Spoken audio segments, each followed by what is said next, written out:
আসসালামু আলাইকুম। Medical master সিরিজের আরও একটি নতুন লেকচারে তোমাদের সবাইকে স্বাগত জানাচ্ছি। আমি ডাক্তার মোহাম্মদ তাওহিদ হোসেন। আজকে আমাদের আলোচনার বিষয় হলো পরিমাণগত রসায়ন। এই অধ্যায়টা তুলনামূলক কিন্তু ম্যাথমেটিক্যাল কনসেপ্ট বা ম্যাথমেটিক্যাল টার্ম দিয়েই কিন্তু ভরা। প্রথম থেকে শুরু করে শেষ পর্যন্ত গেলে থিওরিটিক্যাল টপিক খুবই কম আছে। তো ফার্স্টে আমরা চলে যাই অন্য দিনের ধারাবাহিকতায়। আজকে আমরা এই অধ্যায়ের সিলেক্টেড যে টপিকগুলো আছে এগুলো বিগত সালে আশা করছেন এবং এর সাথে কোরিলের যে ব্যাখ্যা আছে এগুলো একটু আলোচনা করার চেষ্টা করব। ফার্স্টে আমরা চলে যাই যে এই অধ্যায়ে মেজরিটি কোশ্চেন সলভ করতে গেলে আমাদের সাধারণত ফর্মুলার হেল্প নিতে হবে এবং যে ফর্মুলাটা স্ক্রিনে দেখা যাচ্ছে এটাকে আমি মনে করি এটা মাস্টার ফর্মুলা, কারণ এই ফর্মুলার মাধ্যমে কিন্তু মেজরিটি পরিমাণ ম্যাথ, সেটা সিকিউ হোক অথবা এমসিকিউ হোক, সহজেই কিন্তু অ্যান্সার বের করাটা পসিবল যদি তুমি এটাকে একটু বুঝতে পারো। ফার্স্টে দেখো, আমি যদি কোশ্চেনটা দেখে নিই যে বিভিন্ন ধরনের কোশ্চেন আসে যে তোমার মল দেওয়া আছে ভর বের করতে হবে, বা ভর দেওয়া আছে তোমার মল বের করতে হবে, অথবা আয়তন দেওয়া আছে ভরটা বের করতে বলা হয়েছে। ইভেন তড়িৎ রসায়নের ক্ষেত্রেও কিন্তু আমরা এই সূত্রের প্রয়োগ দেখেছি। তো ফার্স্ট অফ অল তুমি দেখো, তোমার যদি কোশ্চেন এরকম আসে যে এসটিপিতে 3.2 গ্রাম একটি গ্যাস 2.24 লিটার আয়তন দখল করে, গ্যাসটি কী হতে পারে, মানে গ্যাসটি কী হতে পারে মানে কি, আমরা কীভাবে একটা গ্যাস চিনবো, তার আণবিক ভরটা দেখে আর কি, কারণ আণবিক ভর আমাদের মুখস্থ। এরকম যদি কোনো কোশ্চেন আসে তাহলে আমরা কোন অ্যাপ্রোচে আগাবো, কীভাবে আমরা আগাবো। বা তুমি যদি দেখো এসিটিপিতে গ্যাসের মোল আয়তন, এটা তোমার কনসেপচুয়াল বা মনে রাখতে হবে। এটা দেখো যে 5 গ্রাম কার্বন ডাইঅক্সাইডের অণুর সংখ্যা কত, এরকম অণু পরমাণুর সংখ্যা যেতে পারে।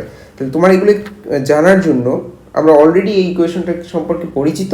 তোমাকে জাস্ট একটু বলে দিই যে মোল বা এন ইকুয়াল টু কী কী লেখা যায়, W M, X by N A, V by 22.4, আবার V by 24.789, PV by RT, কারণ আমরা জানি পিভি ইকুয়াল টু এনআরটি, সেখান থেকে লিখেছে ভিএস আইটি বাই ইএফ। এটা সাধারণত আমাদের তড়িৎ রসায়নে লাগবে। তো এন বা মোল ইকুয়াল টু এই সবগুলো লেখা যায়, এটা এখন ডিটেলস বলার কিছু নেই, তোমরা এটা জানো। বাট এর পরিচয়গুলো একটু জানতে হবে যে আসলে কখন আমি কোন এককে বসাবো এবং কোনটার পরিচয় কি। এক্স হলো অণু, পরমাণু বা আয়নের সংখ্যা, অণু, পরমাণু বা আয়ন, এটাই মনে রাখবে। এবং ডাব্লু মানে তোমরা জানি ওয়েট আর মলিকুলার ওয়েট মানে আণবিক ভর। ভি বাই 22.4 এই সূত্রটাই ব্যবহার করার জন্য আমার অবশ্যই কিন্তু এসটিপিতে থাকতে হবে ম্যাথটা। STP standard temperature and pressure মানে 0 ডিগ্রি সেলসিয়াস তাপমাত্রা থাকতে হবে, 1 atm চাপ থাকতে হবে।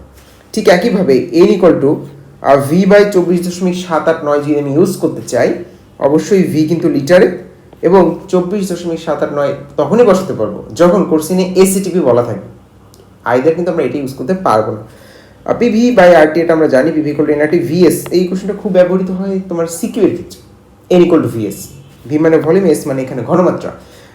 এটা অবশ্যই লিটার এককে, এটা অবশ্যই মোল পার লিটার এককে। আইটি বাই ইএফ সাধারণত তড়িৎ রসায়নে লাগে, এই অধ্যায়ে আমাদের লাগবে না। আইটি, আই মানে তড়িৎ প্রবাহ, টি হলো সময়, এটা অ্যাম্পিয়ার এককে, এটা সেকেন্ড এককে। ই মানে হলো তোমার ওই ধাতুটার যোজনী, এবং এফ ফ্যারাড 96,500।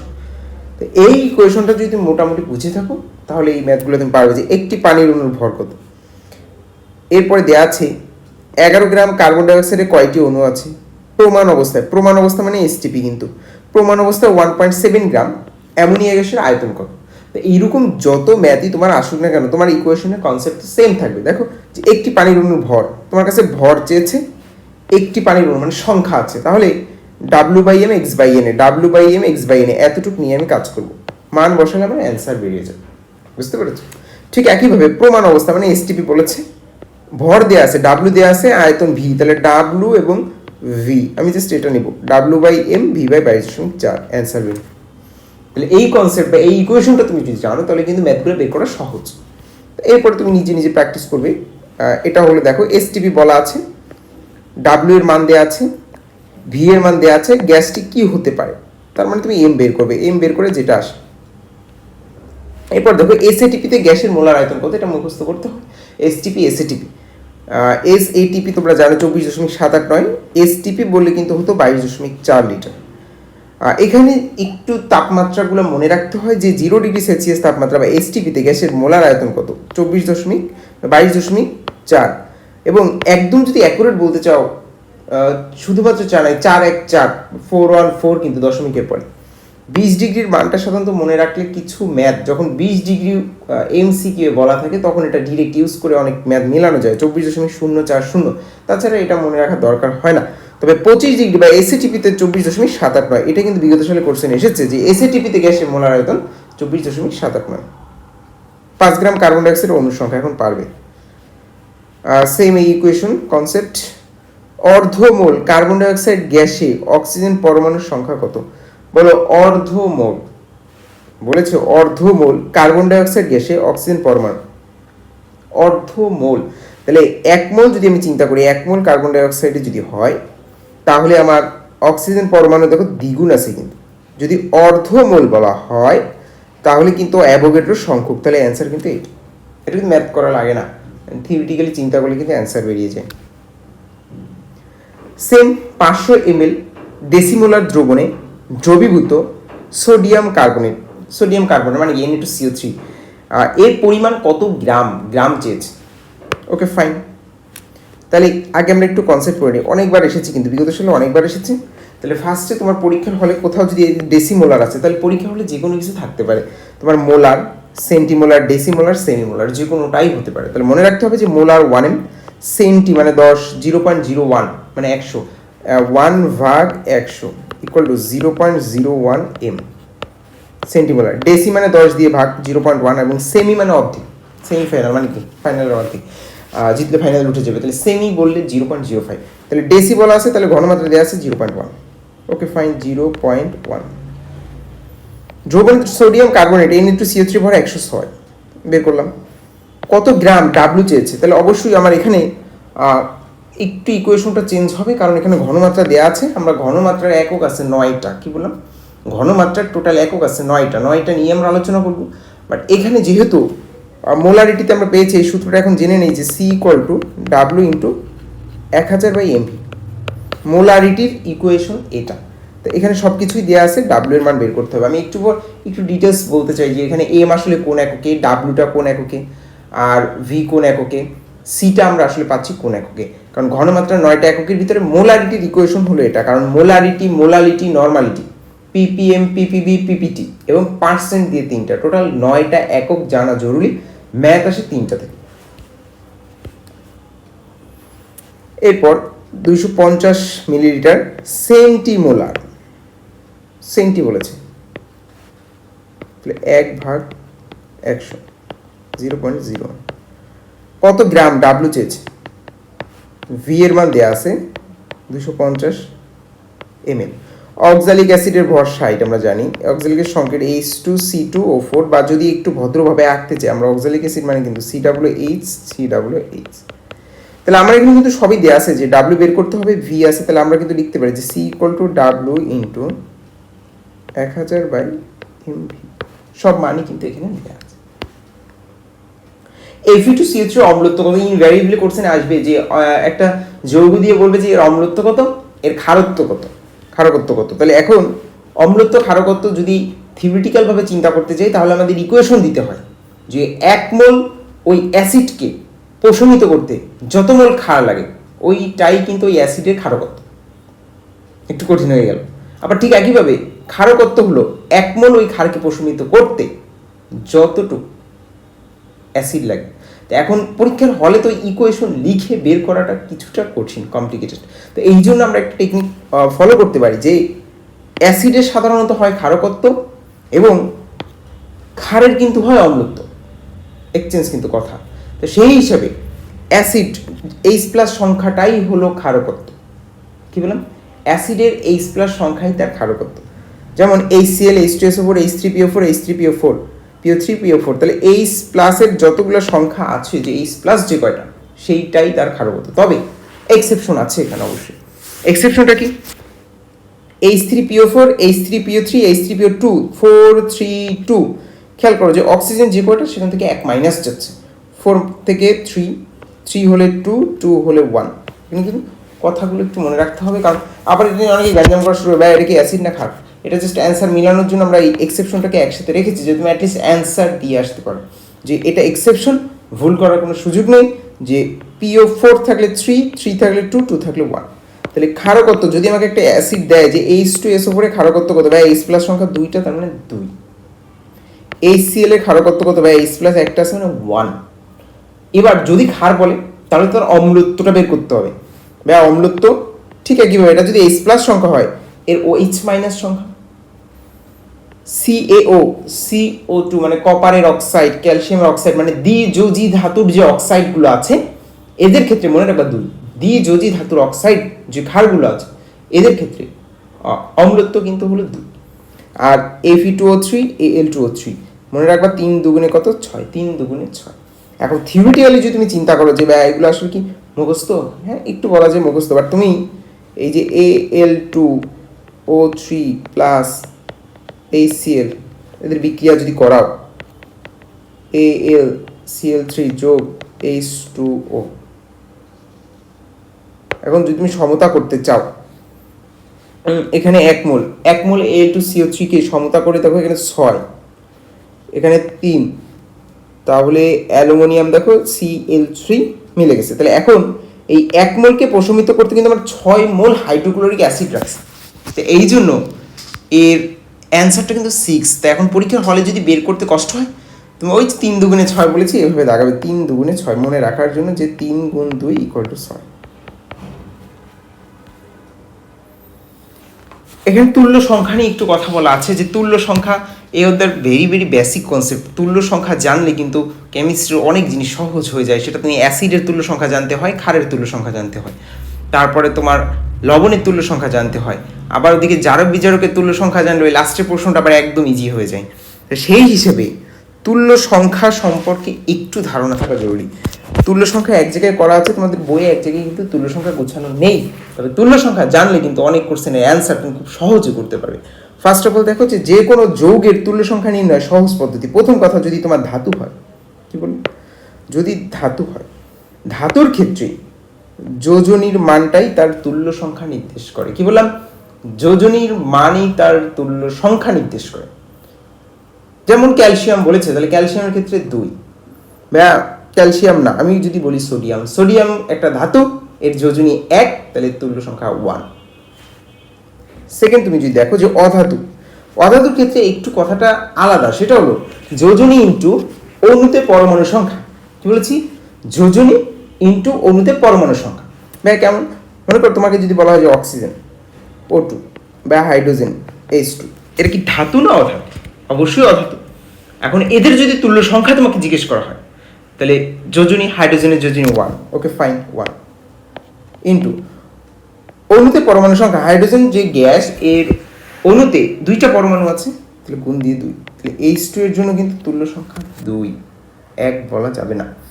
ঠিক একইভাবে অ্যাসিড ক্ষার আমাদের একসাথে পড়তে হয়, জারক বিজারক একসাথে পড়তে হয়, বাদ থেকে লবণটা আগে একটু বলে দিই যে লবণের ক্ষেত্রে কিউট একটা কনসেপ্ট আছে, সেটা হলো ক্যাটায়নের মোট চার্জ। কি বললাম, ক্যাটায়নের মোট চার্জ, বা এটা দিয়ে আসলে কি বুঝায় খেয়াল করো। তোমাকে যদি আমি বলি, এবং এটা অনেক জায়গায় লাগবে, যে Na2CO3 এটা তো একটা লবণ, বা আপনাকে কে বলে গিয়েছে এটা লবণ?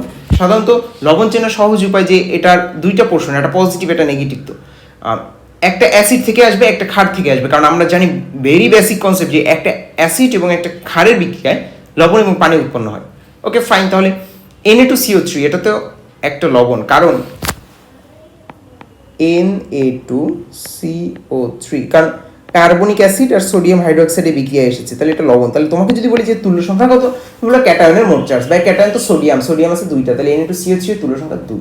কথা কি বুঝতে পেরেছো? যে FeCl3 ক্যাটায়নের মোট চার্জ, তাহলে FeCl3 আয়রনের 3, তাহলে বুঝতে হবে, এবং আয়রন আছে একটা, তাহলে এখানে এর তুল্য সংখ্যা 3। এবার ধাতু অধাতু, যেটা অলরেডি আমরা একটু পড়ে ফেলেছি। তারপরে যদি একটু আলাপ আলোচনা করতে চাই যে অ্যাসিড ক্ষারকত্বের মান আর ক্ষারক অম্লত্বের মান, তা অম্লত্ব ক্ষারকত্ব আমরা বের করা শিখে গেছি। তাহলে তোমরা নিজেরা একটু বলো Fe2O3 এর ক্ষেত্রে অম্লত্ব কত হবে? বা 3 দুগুণে 6, সহজ হিসাব।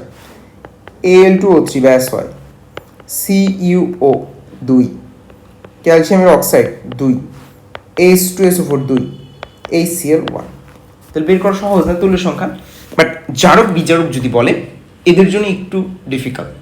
হ্যাঁ, জারক বিজারক আমরা জারক বিজারক পোর্শনে গেলে এটা ডিটেলস আলোচনা করবো। আর তুমি যেহেতু তুল্য সংখ্যা পড়তেছো, তাহলে অ্যাটলিস্ট এখান থেকে একটা বেসিক কনসেপ্ট নিয়ে যাও যে জারক বিজারক হলো জারণ মানের পরিবর্তন ইন্টু পরমাণুর সংখ্যা। যদিও স্পেসিফিকভাবে বলে এটা বিক্রিয়কে পরমাণুর সংখ্যা। জারণ মানের পরিবর্তন ইন্টু বিক্রিয়কে পরমাণুর সংখ্যা। আমি যদি একটু বলে দিই যে ওটা আসলে কি বুঝাচ্ছে, মনে করো K2Cr2O7 এটা বিক্রিয়ার পর Cr3+ হয়, বা কোথা থেকে হয় কিভাবে হয় এটা আমরা ডিটেলসে আলোচনায় যাব। বাট তুল্য সংখ্যার কনসেপ্ট জানার জন্য যে এখানে জারণ মান কত, +2 -2 7 × 14, তাহলে এখানে আমার করতে হবে কত, +6 × 2 12, তাহলে মিলে গেল। তাহলে এখানে ক্রোমিয়ামের জারণ মান কিন্তু +6, পরবর্তীতে হয়েছে +3, তাহলে আমার জারণ মানের যে ডিফারেন্সটা কত, 3। আর বিক্রিয়কে পরমাণু সংখ্যা, বিক্রিয়কে ক্রোমিয়াম, মানে ক্রোমিয়াম এখানে আছে একটা, এখানে আছে কত, 2টা, তাহলে 3 × 2 = 6। তাহলে K2Cr2O7 এর তুল্য সংখ্যা তোমাকে জিজ্ঞেস করলে 6 বলতে হবে। এটা ডিটেলস আলোচনা করবো। বাট এই যে তাহলে মোটামুটি তুল্য সংখ্যাটার কনসেপ্ট সুন্দর করে তুলে রাখতে হবে, এবং স্লাইড তো পেয়ে যাবে। বাট সুন্দর করে এই কনসেপ্টটা মাথায় রাখতে হবে যে তুল্য সংখ্যা এটা এভাবে বের করে, অ্যাসিড ক্ষার, জারক বিজারক, ধাতু অধাতু, লবণ।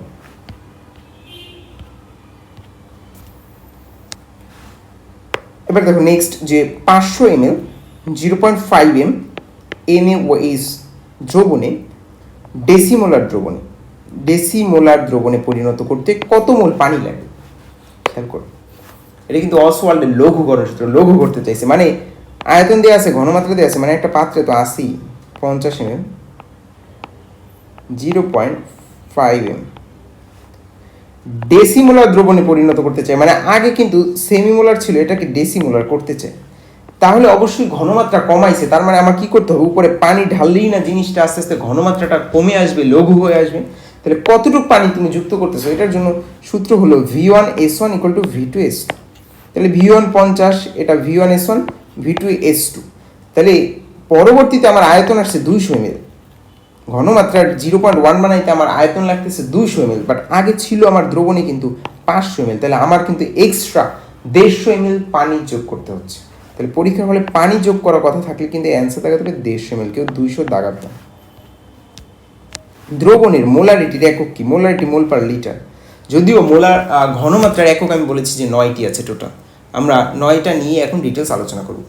ঘনমাত্রার কনসেপ্টে যদি আসি, তাহলে প্রথমে আগে মাথায় তোমার এই কনসেপ্টটা ঢুকিয়ে নিতে হবে যে ঘনমাত্রার কিন্তু টোটাল একক আছে 9টা। কয়টা বলেছি, 9টা। দেখো এখানে সুন্দর করে এক জায়গায় কিন্তু লেখা আছে, এবং 9টা ঘনমাত্রার একক সম্পর্কে তুমি যদি ক্লিয়ার কনসেপ্ট এখান থেকে নিতে পারো, এখান থেকে কিন্তু সিকিউ আসবে, মাস্ট আসবেই। এবং এমসিকিউ এর ক্ষেত্রে অবশ্যই তুমি এখান থেকে কোশ্চেন পাবে, যে সিকিউ থেকে যেটা তুমি পাচ্ছ এমসিকিউতে অবশ্যই পাবে। তার ঘনমাত্রা সম্পর্কে তুমি আগে ক্লিয়ার কনসেপ্ট নাও যে ঘনমাত্রা টোটাল একক আছে 9টা। ফার্স্ট অফ অল তুমি দেখো এই পাশে 3টা, যে molarity, molality, normality, PPM, PPB, PPT, আর পার্সেন্ট দিয়ে 3টা, এবং মোলারিটি, মোলালিটি, নর্মালিটি, এগুলোর ইকুয়েশন আছে আলাদা। অবশ্যই যেহেতু রাশিমালা আছে, প্রত্যেকের জন্য আলাদা আলাদা ফর্মুলাও আছে। এখন এখানে প্রথমে আমরা একটু লেখার চেষ্টা করেছি যে আমরা প্রথম ক্লাসেই প্রথম দিকে একদম শুনেছি যে C = N/V, কারণ N = মনে আছে আমরা লিখেছিলাম VS, N = VS লিখেছিলাম না, ওই এসকে যদি C দিয়ে দেই তাহলে কিন্তু লেখা যায় যে C = N/V। Okay fine, C = N/V, যেখানে N মোল, V লিটার। এখন N = আবার W/M লেখা যায়, কি লেখা যায়, N = W/M, ওখান থেকে কিন্তু লিখেছে যে W/M, বাট V কিন্তু লিটার এককে। এখন আমি যদি চাই যে না আমি লিটার এককে বসাবো না, আমি মিলিলিটার এককে বসাবো, ওকে ফাইন, আমি তো তোমার সাথে জ্ঞান জমে যেতে পারবো, আমি সূত্রটাকে কারেকশন করতে পারবো। কিভাবে, আমি উপরে 1000 দিয়ে দিয়েছি, তাহলে C = W × 1000/mv, যেখানে V কিন্তু মিলিলিটার এককে। এই জন্য তুমি এই সূত্রটা ইউজ করলে কিন্তু আলাদা একক, এটা আলাদা একক, তাহলে মনে রাখতে হবে যে আয়তনের একক লক্ষণীয়। বাট আমি বলবো যে C = তুমি এই ইকুয়েশনটা ইউজ করবে যে W × 1000/mv, এটা ইউজ করলে সাধারণত ছোটোবেলা থেকে করে আসতেছি, অ্যান্সার মিলানোটা কোয়াইট ইজি হয়ে যায়। এরপর তুমি দেখো যে পরবর্তীতে নিচের কোশ্চেন যেগুলো এসেছে সবগুলো কিন্তু ইকুয়েশন থেকে এসেছে, যে নিম্নের কোনটি তাপমাত্রার উপর নির্ভরশীল। আচ্ছা, এরকম কোশ্চেন আসবে যে কোনটি তাপমাত্রার উপর নির্ভরশীল নয়। মনে রাখতে হবে যে বস্তুর ভর, মনে করো কোনো একটা বস্তুর ভর আছে 4 গ্রাম, এখন তুমি যদি এই কঠিন পদার্থকে তাপ দাও, তাপ দিলে এর আয়তনের কি কোনো পরিবর্তন হবে না। তাহলে মোলালিটি যে কী জিনিস, মোলালিটি হলো 1 কেজি দ্রবণে যত মোল। দেখো 1 কেজি এবং যত মোল, এখানে কিন্তু আয়তন নেই, মানে এটা তাপমাত্রার উপর ডিপেন্ডেন্ট না, বাট বাকি যেগুলো আছে আয়তন আয়তন বাকিরা কিন্তু আয়তনের উপরে ডিপেন্ডেন্ট। তাহলে তাপমাত্রার উপর নির্ভরশীল নয় হলো মোলালিটি। নিম্নের কোনটি তাপমাত্রার উপর নির্ভরশীল? তাহলে তাপমাত্রার উপর নির্ভরশীল অবশ্যই আয়তন খুঁজে বের করতে হবে, কারণ তাপ বাড়ালে আমার আয়তনটা বৃদ্ধি পাবে। তাহলে দেখো মিলিগ্রাম বার কেজি, এই যে লিটার আছে লিটার, দেখো বাকি কোথাও কিন্তু আমার আয়তন নেই, তাহলে অ্যান্সার এটা। দ্রবণে কোন তাপমাত্রার উপর নির্ভরশীল নয়, তাহলে মোলালিটি তাপমাত্রার উপর নির্ভরশীল নয়। দেখো molarity C equal to W into 1000 by MV. Molality মনে রাখতে হয় এখান থেকে তাপমাত্রার উপর নির্ভরশীল নয়। এবং নর্মালিটি, নর্মালিটি আমরা নাম মানে কি এন এ এমই, এই এটাকে যদি তুমি অমিট করে দাও তাহলে আসে এন ইকুয়াল টু এমই, এই এন ইকুয়াল টু এমই, এটা হলো নর্মালিটির সমীকরণ। বাট মনে রাখতে হবে এই ই আসলে কি জিনিস, ই মানে তুল্য সংখ্যা, আর এম কি, এম হলো মোলারিটিতে ঘনমাত্রা। যদিও নর্মালিটি থেকে কোশ্চেন কিন্তু কম আসে, বাট আসে, এবং হাজারিসের অনুশীলনীতে মোস্ট প্রবলি একটা কোশ্চেন আছে যে N equal to M E দিয়ে বের করতে হয়েছে, যে এন হলো নর্মালিটির ঘনমাত্রা, এম মোলারিটিতে ঘনমাত্রা, এবং তাকে তুল্য সংখ্যা দিয়ে গুণ দিতে হয়। এবার আসছে হচ্ছে পার্সেন্ট। 10% Na2CO3 দ্রবণের সঠিক ঘনমাত্রা কত? তাহলে দেখো প্রথম কথা মোলারিটি, মোলালিটি, নর্মালিটি। তোমার মোলারিটি যদি আসে তুমি দিবে C equal to W into 1000 by MV. Okay fine. Molality থেকে আসবে না, ওখান থেকে কোশ্চেন আসবে তাপমাত্রার উপর আইদার ডিপেন্ডেন্ট কি ডিপেন্ডেন্ট না। তুমি বুঝে গিয়েছো ওই কোশ্চেন দুইটা যেভাবে এসেছে, যে তাপমাত্রা আয়তন থাকলে সেটা তাপমাত্রার উপর ডিপেন্ডেন্ট, তাপমাত্রা না থাকলে, আয়তন না থাকলে সেটা তাপমাত্রার উপর ডিপেন্ডেন্ট না। Okay fine. নর্মালিটি যদি বলে এন ইকুয়াল টু এম, যেখানে এম হলো মোলারিটিতে ঘনমাত্রা, ই হলো তুল্য সংখ্যা। গেল। তাহলে আমাদের তিনটার হিসাব কিন্তু মোটামুটি শেষ। এরপর থাকলো PPM. PPM equal to C M into 1000। কী বললাম? মোলারিটি মানে সি এম ইকুয়াল টু 1000 মানে কি, সি মানে কি, এম মানে কি, 1000 মানে কি। দেখো তোমার তিনটা আমি সুন্দর করে এক জায়গায় লিখে দিয়েছি, যে পিপিএম মানে যে সিএম ইন্টু 1000। তুমি ফার্স্ট পেজে খেয়াল করেছো কিনা, এই যে পিপিএম, পিপিবি, পিপিটি, এটা কততে হিসাব করে এদিকে তাকালে ভুল করবা, এটা তুমি পরীক্ষা হলে আসবে না। তুমি সিএম ইন্টু 1000, 1000কে লেখা যায় 10⁻3। তাহলে পিপিএম আসলে এটা, যদি পিপিবি আসে সিএম ইন্টু 10⁻6, আর পিপিটি আসলে কী হবে সিএম ইন্টু 10⁹। তাহলে এখানে সি মানে কি, এম মানে কি, 1000 মানে কি। সি হলো আমার কনসেন্ট্রেশন, এম মানে মলিকুলার ওয়েট, আর 1000 তো তুমি বুঝোই যে এটা সংখ্যা। তাহলে তোমার পরীক্ষা হলে যদি পিপিএম আসে, যে পিপিএম এককে ঘনমাত্রা বের করো, তাহলে সিএম ইন্টু 1000 পারো না, যে সিএম ইন্টু 1000। তাহলে এরকম অনেক ম্যাথ আছে এখানে, যে পিপিএম দেয়া আছে, তোমাকে বলেছে যে ঘনমাত্রা পিপিএম এককে কত, মনে করছেন যে 1 ppm ইকুয়াল টু কত, এটা না, যে তোমার একটা ছোট্ট দিয়ে বলেছে যে ppm এককে কত।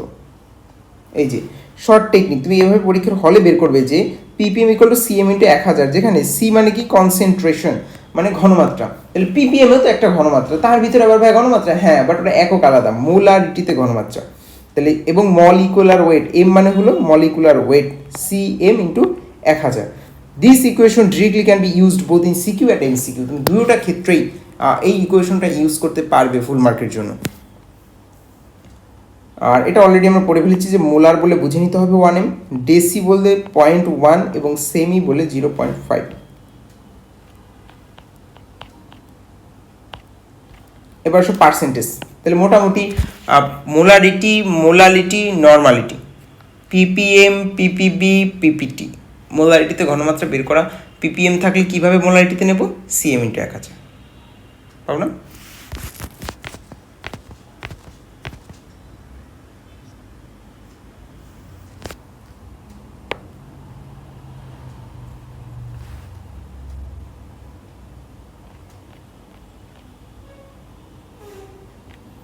এরপর তুমি এসো পার্সেন্টেজ। পার্সেন্টেজ যদি থাকে, পার্সেন্টেজের ঘনমাত্রা কিন্তু আছে 3টা। পার্সেন্টেজের টোটাল ঘনমাত্রা 3টা। একটা হলো W by V, W by W, V by V. তো এখন এর জন্য আমরা একটা শর্টকাট সূত্র বের করেছি, যে কীভাবে আসলে বের করা যায়। যে আমাদের সাধারণত থাকে ডাব্লু বাই ভি পার্সেন্ট, মানে বললো যে 10% Na2CO3। যদি পরীক্ষার হলে পার্সেন্টেজের পাশে কিছু না দেওয়া থাকে তাহলে আমি তিনটার ভিতরে আসলে কোনটা নিব? তিনটার ভিতরে প্রথমটা নিতে হবে, ধরে নিতে হবে যে এটা 10W/V, এটা ধরে নিতে হবে যে কিছু না দেওয়া থাকে, এটাই বোঝায়। তো এখন এটা থেকে মোলারিটিতে নেওয়ার জন্য সূত্রটা আসলে শর্টকাট সূত্র হলো পার্সেন্টেজের যে সংখ্যাটা সে বলেছে, পার্সেন্টেজ ইন্টু 10/m, বা সহজে বলে x ইন্টু 10/m। এই যে পার্সেন্টেজ ইন্টু 10/m। বাট যদি W/W বা V/V বলে তাহলে আর একটা এক্সট্রা ইনফরমেশন থাকে, দ্রবণের ঘনত্বটা দেয়া থাকে, দ্রবণের ঘনত্ব অথবা আপেক্ষিক গুরুত্ব দেয়া থাকে। এই যে লেখা আছে যে এটা দেয়া থাকবে, তাহলে ওটা জাস্ট গুণ দিয়ে দিলেই অ্যান্সার বের হবে। বাট আমাদের ওটা থেকে কোশ্চেনে খুব একটা আসতে আমি দেখিনি, এটা সাধারণত W/V থেকে আসে। তো বের করবে পার্সেন্টেজ ইন্টু 10/m। এবার কোশ্চেন দেখো, 0.98 m Na2CO3 দ্রবণের ঘনমাত্রা, শতকরা ঘনমাত্রা কত? তাহলে দেখো তুমি জানো যে মোলারিটি ইকুয়াল টু পার্সেন্টেজ বা শতকরা ইন্টু 10/m। তাহলে পার্সেন্টেজ এটা বের করলে যেটা আসবে এটা অ্যান্সার। বুঝতে পেরেছো যে মোলারিটিতে ঘনমাত্রা equal to x into 10/m। এই x তো আমরা ধরে নিলাম শর্টকাট সূত্র যে x হলো শতকরা ঘনমাত্রা, তাহলে এখান থেকে x এর মান বের করলে এটা অ্যান্সার। এবার খেয়াল করো যে 5% সোডিয়াম হাইড্রোক্সাইড 1000 ml দ্রবণে কত গ্রাম NaOH বা সোডিয়াম হাইড্রোক্সাইড আছে? তাহলে সেম আমাদের আগের কনসেপ্টে যাচ্ছে, কিন্তু C equal to W into 1000/mv এই সূত্রে যাচ্ছে। বাট ঘনমাত্রাটা কিন্তু মোলারিটিতে না দিয়ে পার্সেন্টেজে দিয়েছে, তাহলে অতএব আমি C ইকুয়াল টু লিখতে পারি যে 5 ইন্টু 10/m কত গ্রাম, এটা আমি বের করবো। W রাখলাম, 1000/m মলিকুলার ওয়েট, V 1000।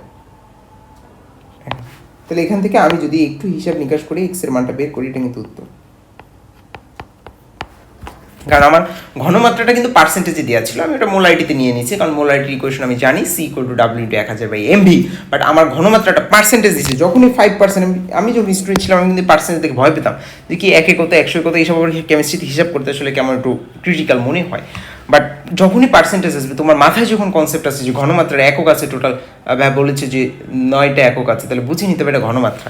পাশে কিছু দেওয়া নেই, তাহলে বুঝে নিতে হবে এটা যে পার্সেন্ট, 5% W/V বুঝাইছে। 1 ppm equal to milligram per litre, আমরা জানি এটা কীভাবে আসে, তারপরে বইয়ের ভিতরে তোমার ডিরেক্ট এটা দেওয়া আছে, এই জন্য এটা MCQ টপিক যে 1 ppm ইকুয়াল টু কত, 1 মিলিগ্রাম পার লিটার। লিটার কিন্তু এটা অলরেডি পড়ে ফেলেছি। দেখো 10% W/V বলে দিয়েছে, যদি নাও থাকতো আমরা ধরে নিতাম এটা W/V চেয়েছে বা দেওয়া আছে। 10% সালফিউরিক অ্যাসিডে ppm এ কত? তাহলে ppm ইকুয়াল টু আমরা জানি ppm এর ঘনমাত্রা C ইন্টু m ইন্টু 10³ বা 1000। বাট এখন কথা হচ্ছে এই যে C এর মান ঘনমাত্রা মোলারিটিতে কিন্তু বাট দেয়া নেই, আছে পার্সেন্টেজ। তাহলে okay fine, x into 10 divided by sulphuric acid 98 into molecular weight 98 into 10³ তাহলে দেখো 98 কাটা যায় কিন্তু, এবং এখানে 3 আছে, এখানে 2টা আছে, ইকুয়াল টু 10⁵ ppm এককে। এটা কিন্তু 10⁵। দেখো চট্টগ্রাম বোর্ড 21-এ আশা করছেন, তাহলে এবং ইভেন এটা আমাদের কিন্তু মেডিকেল অ্যাডমিশন টেস্টে এরকম করছেন আসে, তাহলে তুমি এভাবে কিন্তু ক্যালকুলেটর ছাড়া মুখে মুখে মেলানো যায় এমন কোশ্চেনই কিন্তু তোমার থাকবে। এরপর দেখো 0.25 m সালফিউরিক অ্যাসিডের ঘনমাত্রা ppm এর কত? Okay fine cm into 1000। 50 গ্রাম ক্যালসিয়াম কার্বনেট তাপীয় বিয়োজনে কার্বন ডাইঅক্সাইডের ভর কত? ক্যালসিয়াম কার্বনেট বিয়োজন করলে ক্যালসিয়াম অক্সাইড এবং কার্বন ডাইঅক্সাইড পাওয়া যায়, আমরা জানি এটার ভর হলো 100, বলেছে 50, তার মানে এটার অর্ধেক কতটুকু কার্বন ডাইঅক্সাইড, এখানে সমতা করে 1 মোল মানে 100 গ্রাম থেকে 44 পাইছে, তাহলে 50 থেকে তার অর্ধেক পাবো 22। কোনটি প্রমাণ দ্রবণ? ওকে ফাইন, তাহলে এটা থেকে কোশ্চেন আসে যে প্রমাণ দ্রবণ আসলে কিভাবে চেনা যায়। আসলে এটা 4টা বৈশিষ্ট্য আছে যে কাদেরকে তুমি প্রমাণ দ্রবণ বলবে, যে যারা পরিবেশের কোনো উপাদানের সাথে বিক্রিয়া করে না, দীর্ঘদিন যাবৎ তার ঘনমাত্রা অপরিবর্তনীয় থাকবে, এদেরকে আমরা সাধারণত প্রমাণ দ্রবণ বলতেছি। এখন প্রমাণ দ্রবণ সহজে চেনার উপায়, মানে প্রাইমারি স্ট্যান্ডার্ড পদার্থ সাধারণত আমরা প্রমাণ দ্রবণ ইউজ করি। বাট তোমার যদি বলে পরীক্ষায় প্রমাণ দ্রবণ, তাহলে তোমার বইয়ের সংজ্ঞা দেওয়া আছে যে জানা ঘনমাত্রা দ্রবণ, যে ঘনমাত্রাটা জানা, যে দ্রবণের ঘনমাত্রা তোমার জানা, ওটাকে বলে প্রমাণ দ্রবণ। তো এখন ঘনমাত্রা জানো, দেখো গ্রাম আছে, এটা কিন্তু ঘনমাত্রা না। এম আছে, এটা কিন্তু ঘনমাত্রা।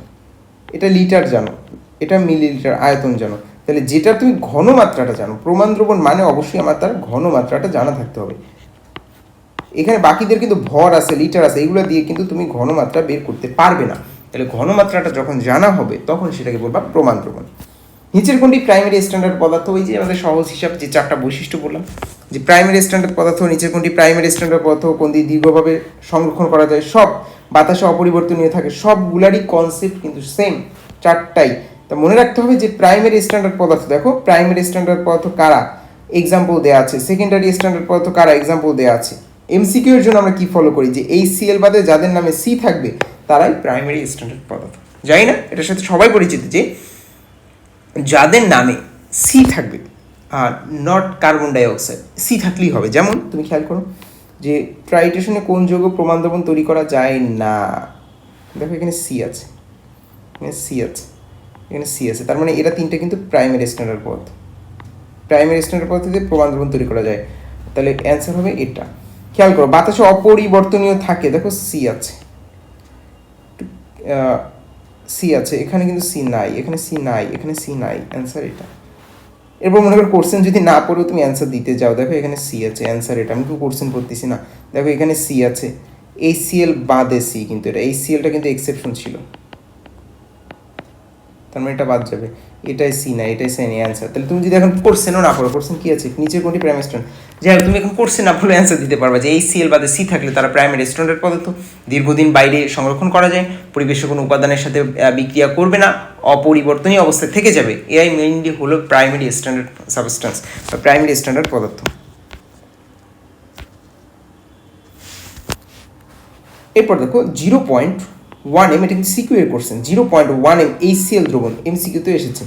0.1 m HCl দ্রবণে 10 ml কে প্রশমিত করতে 0.2 m Na2CO3 কত মিলিলিটার লাগে? তো এটা সাধারণত আমরা থিওরিটিক্যাল ক্লাসে যেভাবে পড়াইছি, দ্রবণের প্রকৃতি নির্ণয়, মিশ্রিত দ্রবণের প্রকৃতি নির্ণয়, ওই নিয়মেই তোমরা করবে। বাট এখানে তোমার এমসিকিউ করার জন্য সূত্রটাও তাহলে তুমি ওই সূত্রটাই কিন্তু ইউজ করবে, যে মনে করো এখানে 2টা আছে, HCl Na2CO3, এই দুইটাকে যদি তুমি রিয়াকশন করো, যে ভাই এই দুটোকে আমি যদি রিয়াকশন করি বা সহজে যদি আমি বের করতে চাই, সহজ হিসাবে N of HCl divided by N of Na2CO3 mole সংখ্যা, তাহলে আমরা জানি VS, তাহলে VHCl S of HCl divided by sodium carbonate, তো আমি সহজে লিখে দিলাম যে আচ্ছা পুরোটা লিখে Na2CO3 S of Na2CO3। এবার সমতা করে এই যে মোল সংখ্যা VS, এই ভি এর মানটা তোমার কাছে চাইছে, Na2 দ্রবণে কত ml, তাহলে এবার তুমি ডিরেক্ট মানটা বসাই দিলে অ্যান্সার বের হবে এই ভি এর মানটা। মোস্ট প্রবাবলি এটা অ্যান্সার হলো 2.5। এরপর দেখো ট্রাইটেশনে ব্যবহৃত অজানা দ্রবণকে কি বলা হয়? ট্রাইট্রেট, এবং জানাটাকে বলা হয় ট্রাইট্যান্ট। এটা একটা ছবি আমি অ্যাড করে দিয়েছি তোমাদের যে 1 পেজের মাস্টার সাজেশন, যে ট্রাইট্যান্ট, এই যে তোমার ট্রাইট্রেট এবং ট্রাইট্যান্ট দুইটা কিন্তু কোশ্চেন আসে, যে অজানা বলে কিন্তু ট্রাইট্রেট, বাট যদি জানা বলে তাহলে কিন্তু ট্রাইট্যান্ট। এরপরে আসো আমরা নির্দেশকে চলে যাব। আর নির্দেশক জায়গাটা কিন্তু ইম্পর্টেন্ট, হ্যাঁ, নির্দেশক দিয়ে কিন্তু কোশ্চেন আসবে, সেটা তোমার এমসিকিউ আসবে, আর সিকিউ আসলে তোমার বলবে যে উক্ত দ্রবণের জন্য কোনটি উপযুক্ত নির্দেশক। নির্দেশকের ভিতরে তুমি যদি এমসিকিউ এর কথা চিন্তা করো, যে ভাই এমসিকিউ এ আসলে কিভাবে নির্দেশকের কোশ্চেন আসে, বলা হয় যে মিথাইল অরেঞ্জ বা ফেনফথেলিন যে কোনো একটা নির্দেশক বলা হয়, এটা অম্লীয় মাধ্যমে কি বর্ণ দেয়, ক্ষারীয় মাধ্যমে কি বর্ণ দেয়, অথবা এটার পিএইচ পরিবর্তন সীমাটা কত। 3টা টাইপের কোশ্চেন এখান থেকে তোমার আসে। দেখো মৃদু অ্যাসিড, তীব্র ক্ষার, প্রশমন বিন্দুর জন্য নির্দেশক কোনটা? ফেনফথেলিন। আমরা একটু পরে পড়বো যে যদি অ্যাসিড হয় সেক্ষেত্রে কিন্তু methyl orange, methyl red, thymol blue. যদি মৃদু অ্যাসিড যদি আমি তোমাকে বলতাম যে অ্যাসিডটা তীব্র, যদি তীব্র অ্যাসিড বলি তাহলে মিথাইল গ্রুপ, মানে methyl orange, methyl red, thymol blue, এটা। আর যদি আচ্ছা, এটা এখানে হয়তো লেখাও আছে, এই যে দেখো, এটা যদি তুমি একটু কনসাইজ ওয়েতে পড়তে চাও যে সবল অ্যাসিড সবল ক্ষার, তাহলে যে কোনো নির্দেশকই কিন্তু উপযুক্ত। সুপার ইম্পর্ট্যান্ট, এই বক্সটা যদি তুমি পারো তাহলে কিন্তু সব পড়া হয়ে যায়, যে সবল অ্যাসিড সবল ক্ষার, তাহলে যে কোনোটাই কিন্তু পসিবল। বাট যদি তুমি বলো দুর্বল অ্যাসিড দুর্বল ক্ষার, তাহলে কোনো নির্দেশকই উপযুক্ত নয়। তো অপশনে কিন্তু একটা থাকে যে যে কোনো নির্দেশক অথবা কোনো নির্দেশক নয়।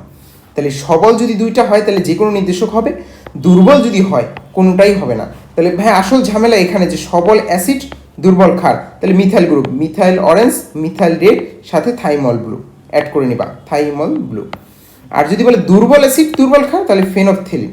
আচ্ছা, থাইমল ব্লুর কিন্তু কনসেপ্ট আরও আছে, হ্যাঁ, থাইমল ব্লু দুইটা। তাহলে এই থাইমল ব্লুটা আপাতত মনে রাখার দরকার নেই, তুমি এখানে ফেনফথেলিনটা মনে রাখবা, আর এখানে মিথাইল অরেঞ্জ মিথাইল রেড। তাহলে এবার একটু খেয়াল করো যে মৃদু অ্যাসিড এবং তীব্র ক্ষার, মৃদু অ্যাসিড তীব্র ক্ষার বলেছে, ক্ষার তীব্র, তাহলে কিন্তু ফেনফথেলিন। থাইমল ব্লু কিন্তু আমি বলেছি যে এখান থেকে কেটে দিবা, এটা কারেকশন আছে কিন্তু, কারণ এখানে থাইমল ব্লুটা হবে না, কারণ থাইমল ব্লুর আবার মিডিয়া আলাদা আলাদা দিয়ে কিন্তু দুই ক্ষেত্রেই ইউজ হয়, যেটা পরবর্তী বক্সে তুমি যদি একটু দেখো এখানে আছে কি না। দেখো থাইমল ব্লু অম্ল, ব্রোমোথাইমল ব্লু, থাইমল ব্লু ক্ষার, এটা আলাদা কনসেপ্ট, এখান থেকে তুমি থাইমল ব্লুটা কেটে দিবে। এবার এই বক্সটা পড়লে মোটামুটি ওই যে এমসিকিউ বললাম যে অনেকগুলো এমসিকিউ আসবে, এই বক্সটা থেকে কিন্তু কোশ্চেন আসবে, আমরা বক্সটা পড়ার চেষ্টা করব। ওয়েল, এই যে বক্সটা আছে এটা কিন্তু হাজারি স্যারেও ডিরেক্ট বক্সটা দেওয়া আছে, এবং এই বক্সটা মনে রাখা, রেসিডুয়াল নলেজ হিসেবে মাথায় রাখা কিন্তু তোমার দায়িত্ব, কারণ এখান থেকে যখন কোশ্চেন আসবে তুমি কিন্তু ওই পরীক্ষার আগের দিন রিভাইজ দেওয়ার টাইম পাবে না। তো ফার্স্ট অফ অল তুমি দেখো যে একক তো না, যে নির্দেশকগুলো তুমি পড়লে ওই নির্দেশকগুলার অম্লীয় মাধ্যমে কী বর্ণ দেয়, ক্ষারীয় মাধ্যমে কী বর্ণ দেয়, এবং এদের পিএইচ পরিবর্তন সীমা, মানে কোন পিএইচে গেলে এরা বর্ণটা এক্সচেঞ্জ করে দিবে। তো এটা তো তোমরা ব্যবহারিক তোমাদের করতে হবে, বাট অ্যান্সার দেওয়ার জন্য এটা একটু অবশ্যই টেকনিক্যাল ওইতে আগাতে হবে, যে ফেনফথেলিন অম্লীয় মাধ্যমে বর্ণহীন, ক্ষারীয় মাধ্যমে কিন্তু গোলাপি অথবা লালচে বেগুনি। এটা কোশ্চেনে আসে যে ফেনফথেলিন, সুপার ইম্পর্টেন্ট, যে অম্লীয় মাধ্যমে কি বর্ণ দেয়, অ্যান্সার কিন্তু বর্ণহীন। এবং ফেনফথেলিন লিখতে দেখো যে আকার ও শিকার মিলিয়ে 10টা ওয়ার্ড, তাহলে বর্ণ পরিবর্তন পিএইচ মনে রাখতে হবে যে 9.8, মানে 10-এর কাছাকাছি, 10। এইভাবেই কিন্তু মনে রাখতে হবে, তা বাদে এই বক্সটা কিন্তু মনে রাখা টাফ, এবং বক্স থেকে কিন্তু কোশ্চেন আসবে, এবং পরীক্ষা আগের দিন তুমি এটা রিভাইজ দেওয়ার টাইম পাবে না। এরপর দেখো thymol blue, cresol red, phenol red, bromothymol blue, তাহলে লাস্টে সবার কিন্তু একটা রং দেওয়াই আছে। তাহলে ক্ষারীয় মাধ্যমে এদের ওইটাই বর্ণ, দেখো ব্লু নীল, রেড লাল, ব্লু নীল। তাহলে দেখো ক্ষারীয় মাধ্যমে কী বর্ণ দিবে, এটা কিন্তু তাহলে সহজ হয়ে গেল, যে নামের শেষে যে বর্ণটা আছে ওইটাই সে দিবে। Okay fine. আর বাদ থাকলো যেগুলো, তাহলে ওই যে 4টার বর্ণ আছে ওই 4টার ক্ষেত্রেই দেখো কিন্তু হলুদ অম্লীয় মাধ্যমে, তাহলে ক্ষারীয় মাধ্যমে কী দিবে ওটা তো দেখে বোঝা যাচ্ছে, আর অম্লীয় মাধ্যমে পরীক্ষা হলে মনে রেখে যাবে যে এই 4টার ক্ষেত্রে হলুদ, তাহলে কিন্তু একটুটা সহজ হলো। এরপর দেখো methyl red, methyl orange, methyl এটা মিলাহ দিয়ে মনে রাখতে হবে, মিলা ময়ের ও শীতে হলো মিথাইল গ্রুপ, লাল হলুদ, মানে অম্লীয় মাধ্যমে লাল, ক্ষারীয় মাধ্যমে হলুদ। দেখো কতবার ম্যাট বারবার কিন্তু এসেছে, থাইমল ব্লুটা অতটা ইম্পর্টেন্ট না। তাহলে এবার দেখো, তাহলে মোটামুটি বর্ণহীন হলুদ লাল, আর বর্ণগুলো মনে রাখা ইজি, যেটা আছে এটাই বর্ণ, আর মিলা এই দুটোতে হলুদ। এরপরে বর্ণ পরিবর্তন সীমাটা একটু টেকনিক্যাল ওয়েতে মনে রাখতে বলেছি, যে ফেনফথেলিন 10 আছে, তাই 9.8 সব থেকে বেশি এই পুরো বক্সের ভিতরে, 9.8, 10-এর কাছাকাছি।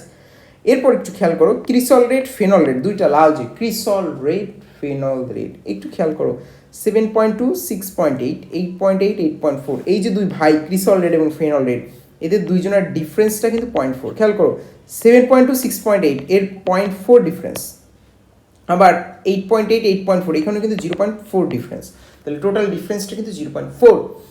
এরপর তুমি দেখো যে ব্রোমোথাইমল ব্লু এবং লিটমাস পেপার, এবং আমার পর মেডিকেলে কোশ্চেন এসেছিল লিটমাস পেপার অম্লীয় মাধ্যমে কী বর্ণ দেয়। আমরা জানি নীল লিটমাসকে লাল করে, অম্লীয় মাধ্যমে নীল লিটমাস লাল হয়, তাহলে বর্ণ কিন্তু লাল। দেখো ম্যাট 19-20 আমার বাড়ি কোশ্চেন ছিল এটা, তাহলে লিটমাস দেখে ইগনোর করার কিছু নেই, এটাও কিন্তু কোশ্চেনে আসে। এবং এর বর্ণ পরিবর্তন সীমাটা তুমি যদি দেখতে চাও, দেখো এখানেও কিন্তু সেম কনসেপ্ট, শুরু হয়েছে দুই ভাই 6 থেকে, এখানে কিন্তু ডিফারেন্স 0.4, 7.6, 8.4, এখানেও 0.4, এভাবেই বক্সটা মনে রাখা এবং অ্যান্সার মিলাতে হবে, তা বাদে তুমি সম্পূর্ণটা মনে রাখতে পারবে না কিন্তু। এরপর দেখো methyl orange, methyl red, methyl orange, methyl লিখতে 4টা, অরেঞ্জ লিখতে 3টা, তাহলে দেখো 3 থেকে 4 মনে থাকবে না। আর মিথাইল রেড 4 থেকে 6, বা অ্যাকুরেট বলে 4.2 থেকে 6.3। তাহলে এভাবে করে বক্সটা একটু আবার তুমি ভিডিওটা পজ করো, সামনের 2 মিনিট আবার ভিডিওটা দেখে একটু রিক্যাপ করো, কারণ বক্সটা ইম্পর্টেন্ট।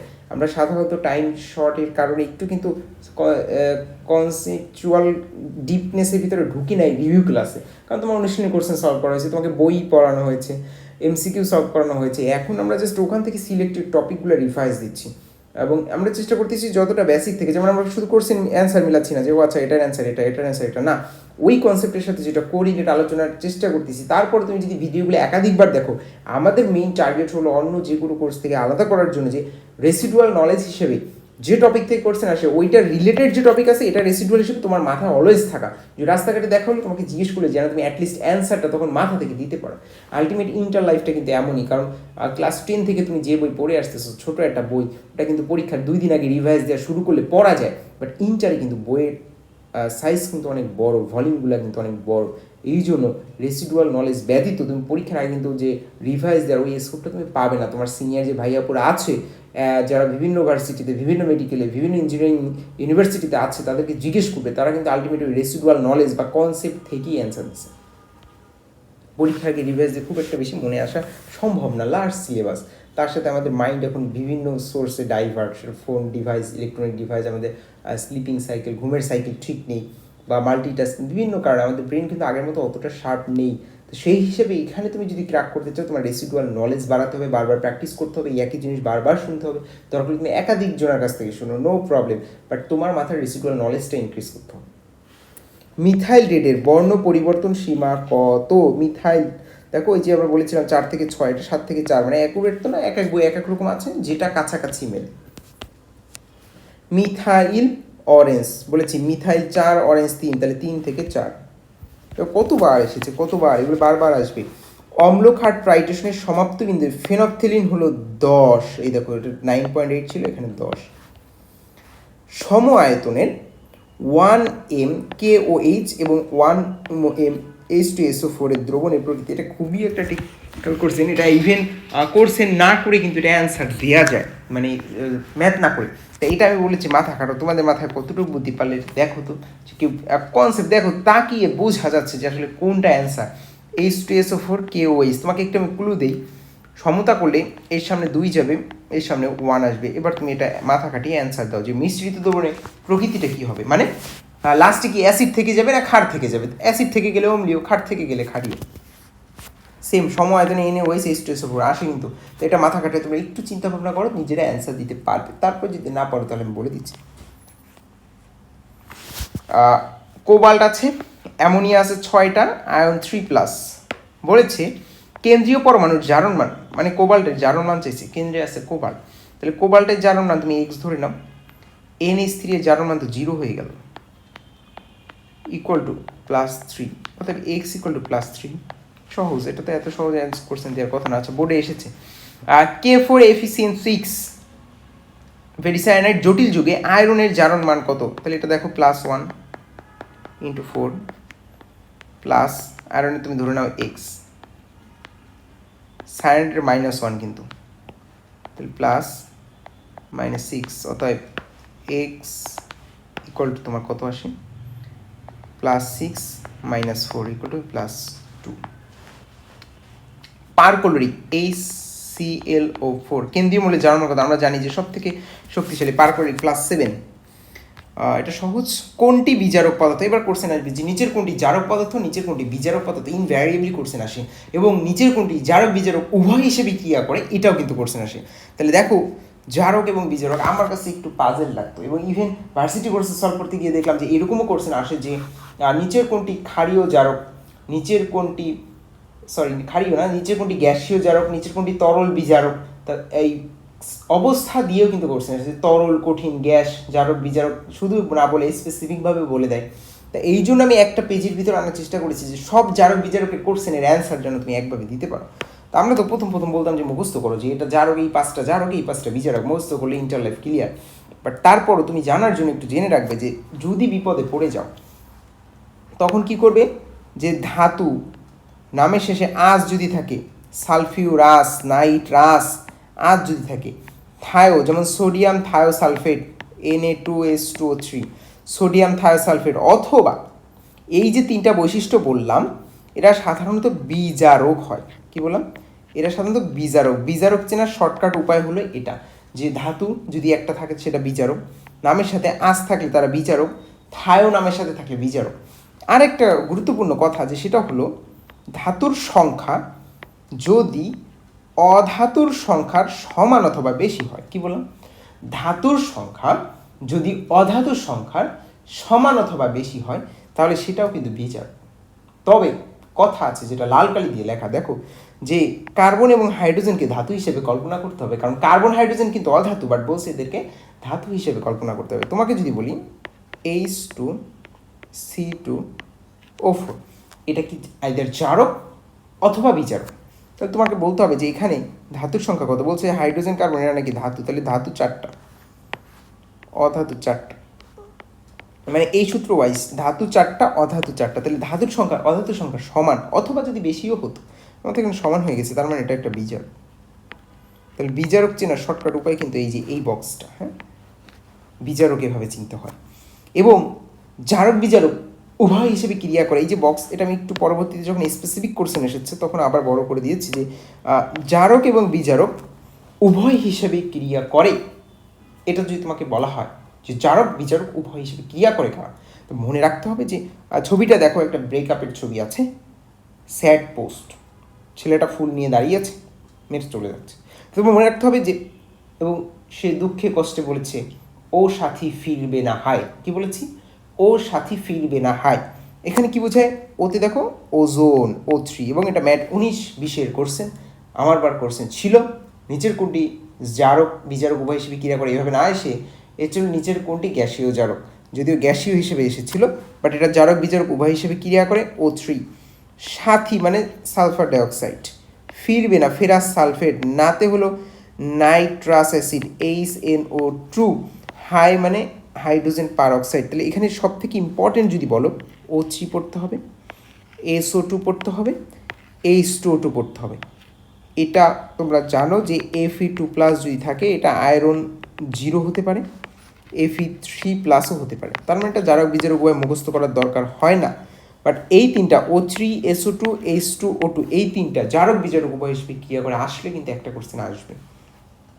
আর স্পেসিফিকভাবে যদি তোমাকে বলে দেয় যে তরল, কঠিন, গ্যাসীয়, এরকম যদি চায়, যেমন গ্যাসীয় জারক, মনে রাখবা হ্যালোজেন মৌলটা একটু আলাদাভাবে মনে রাখতে হয় যে ফ্লোরিন ক্লোরিন এরা আসলে গ্যাসীয় জারক। ফ্লোরিন এবং ক্লোরিনের অবস্থা কিন্তু গ্যাসীয়, বাট ব্রোমিন তরল, একমাত্র তরল কিন্তু ব্রোমিন হ্যালোজেনের ভিতরে।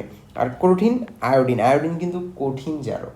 তাহলে দেখো ফ্লোরিন ক্লোরিন ব্রোমিন আয়োডিন এই তিনটা মনে রাখতে পারবো না।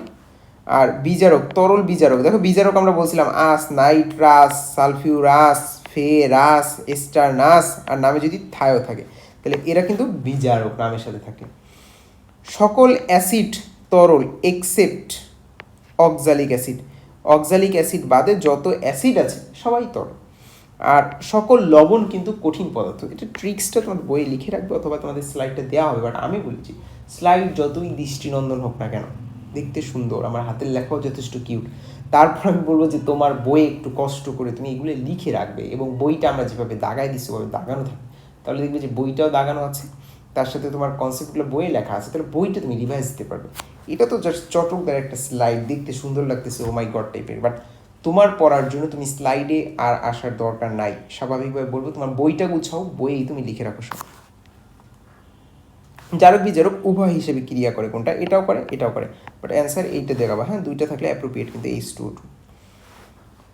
আচ্ছা, এখানে মনে হয় একটু ভুল আছে, এটা FeO হবে মোস্ট প্রবাবলি। হ্যাঁ, এটা বাদ, এটা বাদ, এটা বাদ, এটা। এবার দেখো নিচের কোনটি জারক বিজারক উভয় হিসেবে ক্রিয়া করে, আবার সেম কনসেপ্ট, কারণ SN4+ হয় কিন্তু মাঝে SN2+, এখান থেকে 0 তো হওয়া সম্ভব, তাহলে এটা এদিকেও যায় এদিকে হচ্ছে, জারক বিজারক উভয় হিসেবে ক্রিয়া করে। নিচের কোনটি জারক বিজারক উভয় হিসেবে ক্রিয়া করে? Fe2+, কেন ভাই? Fe3+ সম্ভব, Fe0 সম্ভব, বা 3+ এর এদিকে যাওয়া সম্ভব না, 4+ ওদিকে যাওয়া সম্ভব না, 2+ ওদিকে যাওয়া সম্ভব না। কতবার এসেছে, অনেকবার এসেছে, সস্তা করছেন বাট অনেকবার এসেছে। এরপর দেখো একটা কনসেপ্ট ক্লিয়ার করি, কোটি টাকার কনসেপ্ট, যে নিচের কোনটি জারক, নিচের কোনটি বিচারক, নিচের কোনটি জারিত হয়েছে, নিচের কোনটি বিজারিত হয়েছে, নিচের কোনটি জারণ বিক্রিয়া, নিচের কোনটি বিজারণ বিক্রিয়া। কঠিন লাগতেছে 6টা কথা, বাট কনসেপ্ট ক্লিয়ার থাকলে অ্যান্সার দেওয়া সহজ। এবং এখান থেকে কিন্তু কোশ্চেন আসে, তুমি যদি কোশ্চেনের দিকে তাকাও আসে কিন্তু যে নিচের কোনটি জারক, নিচের কোনটি বিজারক, কোনটি জারিত হয়েছে, কোনটি বিচারিত হয়েছে। তো অ্যান্সার দেওয়ার জন্য ফার্স্ট অফ অল তোমাকে জানতে হবে যে একটা বিক্রিয়ার জন্য এই কথাটুকু তোমার একটু মাথার রেসিডুয়ালে ঢুকায় না, রেসিডুয়াল নলেজে ঢুকাও। জারক বিজারক সর্বদা বিক্রিয়কে খুঁজবে। কি বলুন? জারক বিজারক সর্বদা বিক্রিয়কে খুঁজবা। কি বললাম? জারক বিজারক, আমার সাথে বলো, জারক বিজারক সর্বদা বিক্রিয়কে খুঁজবো। আর জারণ মানের বৃদ্ধি মানে হলো জারণ বিক্রিয়া। কি বলেছি? জারণ মানের বৃদ্ধি মানে জারণ বিক্রিয়া। জারক বিজারক অলওয়েজ বিক্রিয়কে খুঁজবো। আর জারণ বিক্রিয়া যে ঘটায় তার নাম হলো বিজারক। আর লাস্ট একটা কথা, জারক অপরকে জারিত করে নিজে বিচারিত হয়। কি বললাম? জারক অপরকে জারিত করে নিজে বিচারিত হয়। তাহলে একটু কনসাইজ করি। 4টা কথা কঠিন, বাট আমার কাছে মনে হয়েছে পরীক্ষা হলে যখন আসে নিচের কোনটি জারিত হয়, নিচের কোনটি বিচারিত হয়, নিচের কোনটি জারক, নিচের কোনটি বিজারক, নিচের কোনটি জারণ বিক্রিয়া, নিচের কোনটি বিজারণ বিক্রিয়া, একটু কমপ্লিকেটেড লাগে আমার কাছে। এই জন্য কনসেপ্ট ক্লিয়ার করতে হবে। একটা বিক্রিয়া দেখলি সাথে সাথে জারণ মান দেখি, জারণ মানে বৃদ্ধি মানে ওটা জারণ বিক্রিয়া, জারণ মানে হ্রাস মানে ওটা বিজারণ বিক্রিয়া, শেষ বিক্রিয়া জারণ বিক্রিয়া বিজারণ বিক্রিয়া। 6টার ভিতরে 2টা কিন্তু বের করে ফেলেছি। ওকে ফাইন, এবার যার জারণ বিক্রিয়া হয়েছে ওটা বিজারক, বাকিটা জারক। যার জারণ বিক্রিয়া উপরে লিখে ফেললাম, বিক্রিয়কে যেটা আছে ওটা হলো জারণ বিক্রিয়া, লিখলে ওটা বিজারক। আর বিজারক অপরকে বিজারিত করে নিজে জারিত হয়, তাহলে ওটা জারিত হয়েছে। কঠিন লাগছে, বাট এবার তুমি খেয়াল করো, এই বিক্রিয়াটা তোমার দেওয়া আছে। ওকে ফাইন, খেয়াল করো। হ্যাঁ, কঠিন কনসেপ্ট, বাট একবার বুঝলে তুমি আজীবন নিজেও পড়াতে পারবে। পড়ানোটা আসলে কিন্তু পড়ানো মানেই যে শুধুমাত্র কমার্শিয়াল চিন্তা, এটা কিন্তু না। তুমি যে জিনিসটা জানো তুমি আরেকজনকে একটু বোঝানোর চেষ্টা করো, সে যে তোমার মাধ্যমে জানলো, এটাও কিন্তু জ্ঞানের সদাকা। তখন সৃষ্টিকর্তা তোমার জ্ঞানে আরও বারাকা দিবে। তো এই জন্য তুমি যদি কোনো কনসেপ্ট কষ্ট করে বের করো, অনেক পরিশ্রম করে, তাহলে ওটা যদি তুমি আরেকজনকে জানাও, তাহলে ওটার জন্য তোমার নলেজ দেখবে আল্লাহ তাআলা যে কোনো দিক থেকে হোক ওটা কিন্তু বৃদ্ধি করে দিয়েছে। তো ফার্স্টে দেখো একটা বিক্রিয়া তোমার দেওয়া আছে, তুমি এই কনসেপ্টটা একটু ক্লিয়ার করো। যে জারণ মানগুলো আমি উপরে লিখে ফেলেছি যে কার জারণ মান কত। ওকে ফাইন, আগে ছিল কপার 2+, পরে গিয়ে দেখো কপার 1+ হয়েছে, তাহলে এটা কিন্তু জারণ মান হ্রাস পাইছে। আর -1 থেকে 0 হয়েছে, এটা কিন্তু জারণ মান বৃদ্ধি পাইছে। তাহলে সহজ হিসাব, জারণ মানের বৃদ্ধি হয়েছে মানে এটা জারণ বিক্রিয়া, জারণ মানে হ্রাস পাইছে মানে বিজারণ বিক্রিয়া। কি বলেছি? জারক বিজারক যদি পরীক্ষার হলে বলে, তুমি ডান দিকে তাকাবাই না, কারণ কি পড়েছি বেসিকে, যে জারক বিজারক অলওয়েজ বিক্রিয়কে খুঁজবে। তাহলে ফার্স্ট অফ অল তোমার বিক্রিয়কে দেখো, হয় এটা জারক না এটা জারক। তাহলে তুমি তো বললা যে এটা জারণ বিক্রিয়া করছে, এইটা এই যে জারণ বিক্রিয়া, তাহলে অবশ্যই এটা বিজারক যদি হয়, তাহলে এটা কি অবশ্যই বিজারক। এই যে KI, এটা হলো বিজারক। দেখো জারণ বিক্রিয়া এটা বিজারক, আর বিজারক অপরকে, অপরকে বলতে এদিকে তাকাবা না কিন্তু, বিজারক অপরকে বিজারিত করে নিজে জারিত হয়। তাহলে ও কী হয়েছে? জারিত হয়েছে। তাহলে দেখো এটা জারণ বিক্রিয়া, এটা বিজারক, নিজে জারিত হয়েছে। 6টা কথা কিন্তু শেষ। ঠিক একইভাবে তুমি যদি এখানে আসো, এটা বিজারণ বিক্রিয়া, অতএব ওটা হলো জারক, নিজে জারক যেহেতু, তাহলে জারক অপরকে জারিত করে নিজে বিজারিত হয়, নিজে কি হয়? বিজারিত হয়। তাহলে এই যে দেখো 6টা কোশ্চেনের অ্যান্সার কিন্তু খুব সহজে দেওয়া যায় তুমি যদি বুঝে দাও।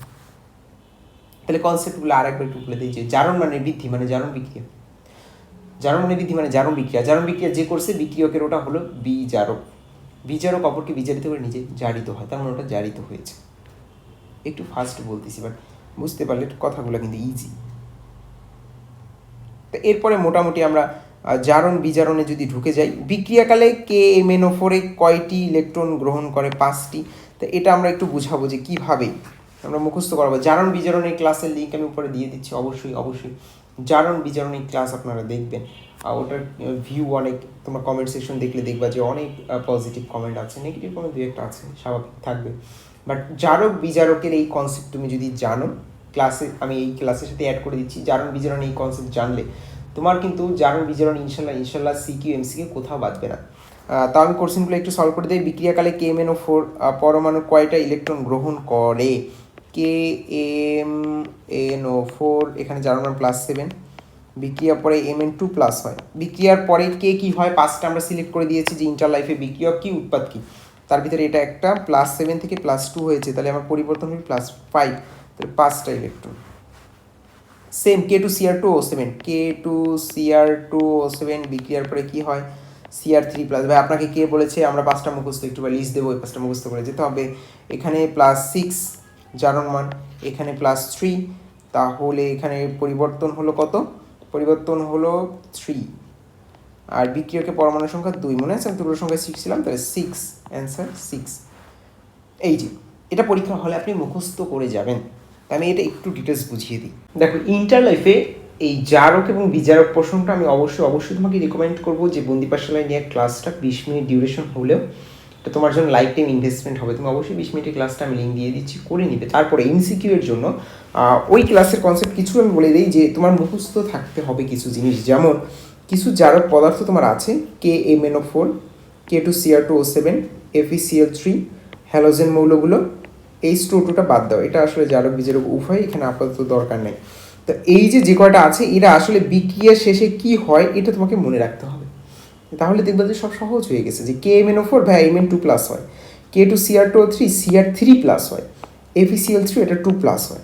তো এটা যখন তুমি জেনে গেলা যে এটা হয়, তাহলে এদের তুল্য সংখ্যাটা বের করা তোমার জন্য ইজি হয়ে গেল। কারণ কি, তুল্য সংখ্যা মনে আছে কিনা যে এই ক্লাসের শুরুতে আমরা পড়েছিলাম যে তুল্য সংখ্যা বের করার নিয়ম হলো কি, ইলেকট্রনের পরিবর্তন বা দান বা গ্রহণকৃত ইলেকট্রন ইন্টু বিক্রিয়কের পরমাণুর সংখ্যা। দেখো আগে ছিল এখানে ম্যাঙ্গানিজের জারণ মান +7, পরবর্তীতে হয়েছে +2, তাহলে দান বা গ্রহণকৃত ইলেকট্রন কিন্তু 5টা, আর ম্যাঙ্গানিজ আছে কয়টা, একটা, তাহলে 5 × 1, তাহলে এর তুল্য সংখ্যা হলো 5, তাহলে দান বা গ্রহণকৃত ইলেকট্রন 5টা। ঠিক একইভাবে K2Cr2O7 Cr3+, দান বা গ্রহণকৃত ইলেকট্রন 3টা, কারণ এখানে +6 পরবর্তীতে +3, বাট তুল্য সংখ্যা বললে ওই 3কে 2 দিয়ে গুণ দিতে হবে, কারণ বিক্রিয়কের পরমাণু কিন্তু ক্রোমিয়াম 2টা। তাহলে আমার যদি বলে জারক বিজারকের তুল্য সংখ্যা, তাহলে তোমার বলতে হবে দান বা গ্রহণকৃত ইলেকট্রন সংখ্যা ইন্টু বিক্রিয়কে পরমাণুর সংখ্যা। বা তুল্য সংখ্যা জানলে কিন্তু পরবর্তীতে কিছু এমসিকিউ আমরা সলভ করব, যে জারক বিজারকের মোল সংখ্যার অনুপাত কত। তাহলে পরীক্ষার হলে এত মোল সংখ্যা বের করার সুযোগ নাই। লোহার ভেজাল বের করতে বলবে, তোমার বিক্রিয়ার সমতা করতে যদি 1 পেজ লাগে, তুমি লোহার ভেজাল নিয়ে কাজ করবে কখন? হ্যাঁ, তা এগুলো সহজে আমরা তখন কনসেপ্ট ওভাবে ক্লিয়ার করার চেষ্টা করব।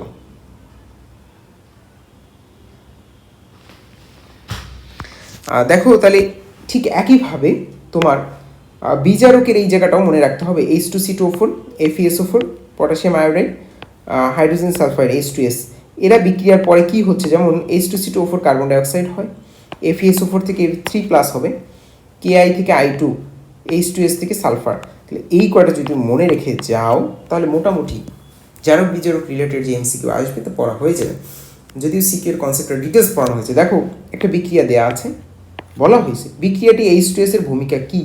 তাহলে আমি একটু আগে বলেছি যে জারক আর বিজারক বের করা তোমার নিজেকে শিখতে হবে। যে ফার্স্ট অফ অল H2S +1 জারণ মান, সালফারে -2, এখানে সালফারে কিন্তু 0। তাহলে দেখো আগে ছিল -2, পরবর্তীতে হচ্ছে 0, -2 থেকে 0, এটা বাড়লো, তাহলে বাড়া মানে অবশ্যই এটা জারণ বিক্রিয়া। জারণ বিক্রিয়া যে ঘটায় সে হলো বিজারক। তাহলে অবশ্যই এখন ভাই বিজারক কি এটা না এটা, আমি বলেছি যে অলওয়েজ বিক্রিয়ক এটা বিজারক, তুমি ডান দিকে তাকাবেই না, অপশনের 4টার ভিতরে 2টা এক্সক্লুড এমনি হয়ে যায়। তাহলে বিজারক H2S।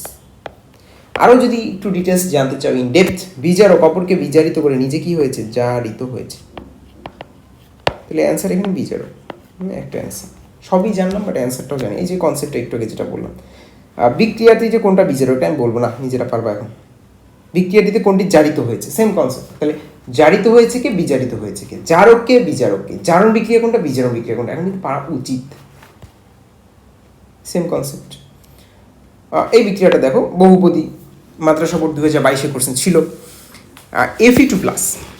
তুমি যদি ওই কনসেপ্ট জেনে থাকো তাহলে এটা কিন্তু তোমার কাছে তুলনামূলক ইজি হবে। দেখো আমি তো অলরেডি কনসেপ্টটা পড়িয়েছি, এবার তুমি দেখো মাত্রা সাপোর্ট 2022 আসা কোশ্চেনটা Fe2+, Fe3+ হয়েছে। তুমি একটু খেয়াল করো যে জারণ মান কিন্তু এখানে বৃদ্ধি পেয়েছে, তাহলে এটা একটি জারণ বিক্রিয়া। Okay fine. জারণ বিক্রিয়াটা যে সম্পন্ন করেছে বিক্রিয়কে যে আছে, নট উৎপাদ, বিক্রিয়কে যে আছে সে অবশ্যই তোমার বিজারক। ওকে ফাইন, তাহলে আমি আরও একটা ইনফরমেশন পেয়ে গেলাম যে এটা হলো বিজারক Fe2+। এবং বিজারক অপরকে বিজারিত করে নিজে কি হয়েছে, জারিত হয়েছে। তাহলে এবার দেখো তুমি মোটামুটি ইনফরমেশন কিন্তু পেয়ে গেছো। এবার তোমাকে যদি আমি অ্যান্সার দিতে বলি তুমি একটু ক্রস চেক করো যে Fe2+ জারিত হয়েছে, ওকে ফাইন, কথা কিন্তু সত্য, জারিত হয়েছে। দেন তোমাকে বলেছে যে Sn2+ বিজারক, Sn2+ বিজারক, এটা কিন্তু হলো না। Sn2+ কিন্তু বিজারক না, জারক বিজারক অলওয়েজ কিন্তু বিক্রিয়কে থাকবে, এটা উৎপাদ থেকে এনেছে, তাহলে এটা আমি সহজেই বাদ দিয়ে দিতে পারি। Fe3+ একটি ইলেকট্রন গ্রহণ করেছে, হ্যাঁ ওকে ফাইন, আগে দুইটার ঘাটতি ছিল, তারপরে একটা ইলেকট্রন ত্যাগ করেছে, একটি ইলেকট্রন Fe3+ ছিল, পরবর্তীতে 2+ হয়েছে, তাহলে একটি গ্রহণ করেছে, এটা মেনে নিলাম। তাহলে 1 আর 3 তোমার অ্যান্সার। Okay fine. এরপরটা, এই বিক্রিয়ায় কোনটি দর্শকায়ন? আমরা জানি যে দর্শকায়ন যার জারণ মানে কোনো পরিবর্তন হবে না, এখানে মোস্ট প্রবাবলি সোডিয়াম, দেখো সোডিয়ামের জারণ মানে কোনো চেঞ্জ নাই, সোডিয়াম হলো দর্শকায়ন। এরপরে সমতাকরণ যে বিক্রিয়াটা, আমরা জারক বিজারক, এই পিডিএফটা তোমাদের অলরেডি দেওয়া আছে, ক্লাসের লিঙ্কে আরেকবার আমরা দিয়ে দেবো, লেকচার নোট সেকশনেও দেওয়া আছে। তো ওই ক্লাসটা আমি হাইলি রিকমেন্ড করবো যে এর পরবর্তীতে লিঙ্কে যে ক্লাসটা আছে অবশ্যই জারণ বিজারণের কনসেপ্ট আপনি অবশ্যই ক্লাস দেখবেন, ওখানে ডিটেলস আছে। এখানে দেখো যে বিক্রিয়াতে জারক এবং বিজারকের মোল সংখ্যার অনুপাত, আমি কিন্তু তোমাকে মুখস্থ করতে বলেছি জারক কারা বিজারক কারা, যেমন এটা FeSO4 K2Cr2O7, তা আমি একটু আগে কিন্তু তোমাকে বলেছি মুখস্থ করতে হবে যে কারা বিজারক কারা জারক। তো এই যে বক্সটা, এই বক্সটা জানলে কিন্তু এগুলো জানা যায় যে তোমার K2Cr2O7 এটা কিন্তু জারক পদার্থ, এবং এই স্লাইডটা টিএম মানে টানা মুখস্থ, এটা জারক। আবার FeSO4 দেখো এখান থেকে কিন্তু বিজারক আছে। তাহলে এবার তুমি বলো এই বিক্রিয়ায় তুমি যদি তুল্য সংখ্যা বুঝে থাকো, এটা বিজারক, এটা জারক। এখন জারক আর বিজারক এদের আমরা কি করি, তুল্য সংখ্যা জানতে হয়। FeSO4 এর তুল্য সংখ্যা 1, এটার তুল্য সংখ্যা হলো 6। এখন সমতা কিভাবে করি, আমরা যে কোনো বিক্রিয়াটা সমতা করি জারকের তুল্য সংখ্যা বিজারকের সামনে, বিজারকের তুল্য সংখ্যা জারকের সামনে। তাহলে এই বিক্রিয়া যখন আপনি সমতা করবেন, এটার সামনে 1 আসবে, এটার সামনে 6 যাবে। ওরা বলেছে জারক বিজারকের মোল সংখ্যা, পরীক্ষা হলে কিন্তু উল্টে যায়, বিজারক জারক, জারক বিজারক উল্টে দিতে পারে। তুমি খেয়াল করো, তুমি যদি চিনে থাকো যে জারকের 6 আর বিজারকের মোল সংখ্যা, দেখো জারক, ওরা বলেছে সমতা করার পরে কিন্তু, হ্যাঁ জারক এবং বিজারকের মোল সংখ্যার অনুপাত তুমি যদি সমতা করো, এই যে এখন এই অবস্থা, তাহলে বিজারকের মোল সংখ্যা কিন্তু 6 আর জারকের মোল সংখ্যা কিন্তু 1, তাহলে দেখো অ্যান্সার কিন্তু এই যে 1:6। তাহলে পরীক্ষার হলে এত কিছু না ভেবে তুমি জাস্ট জারক বিজারকের তুল্য সংখ্যা এক্সচেঞ্জ করবে। দেখো আমরা আরেকটা যদি প্র্যাকটিস করি, উক্ত বিক্রিয়ায় সমতাকৃত সমীকরণ কি, FeCO4 এটা হলো 5, বসাই দিলাম 5, এটা 3। এবার তোমার সমতা করা বলছে যে জারক এবং বিজারক এর মোল সংখ্যার ক্রম কোনটা, তাহলে জারক আমার 3, এই যে এখানে আছে 3, বিজারক 5, তাহলে 3:5। তাহলে তুল্য সংখ্যা জানলে তুমি ডিরেক্ট এভাবে অ্যান্সার দিয়ে দিবে। তবে এটা কিন্তু তোমার বইয়ে নাই এবং আমাদের আলোচনার বাইরে কিন্তু, তাই এটা মুখস্থ করতে হয় যে এটা তুল্য সংখ্যা 3। এরকম আরও কিছু আছে, অক্সালিক অ্যাসিড সহ বেশ কিছু কিন্তু আমরা মুখস্থ করে যাই, তার ভিতরে এটা একটা। কোনটি জারণ বিজারণ বিক্রিয়া, মানে জারণ মানে পরিবর্তন যেটা হয়েছে সেটা জারণ মানে বিক্রিয়া, বাকিগুলো জারণ মানে কোনো এক্সচেঞ্জ হয় না, এখানেই হয়েছে, হ্যাঁ জারণ মানে এখানে পরিবর্তন আছে, বাকিগুলো নেই। নিচের সমীকরণগুলোর মধ্যে কোনটি জারণ বিজারণ বিক্রিয়া নয়, সেম কনসেপ্ট, এই তিনটায় জারণ মানে পরিবর্তন হয়েছে, এটাই হয় না। তো মোটামুটি আজকের আলোচনা এতটুকুই। তবে জারণ বিজারণের কনসেপ্ট তুমি যদি একটু ক্লিয়ার ইনডেপথ বুঝতে চাও অবশ্যই ক্লাস দেখবে। দেখা হবে তোমাদের সাথে নেক্সট ক্লাসে। আজকে এই পর্যন্ত, তোমাদের সবাইকে ধৈর্য ধরে এতক্ষণ থাকার জন্য ধন্যবাদ।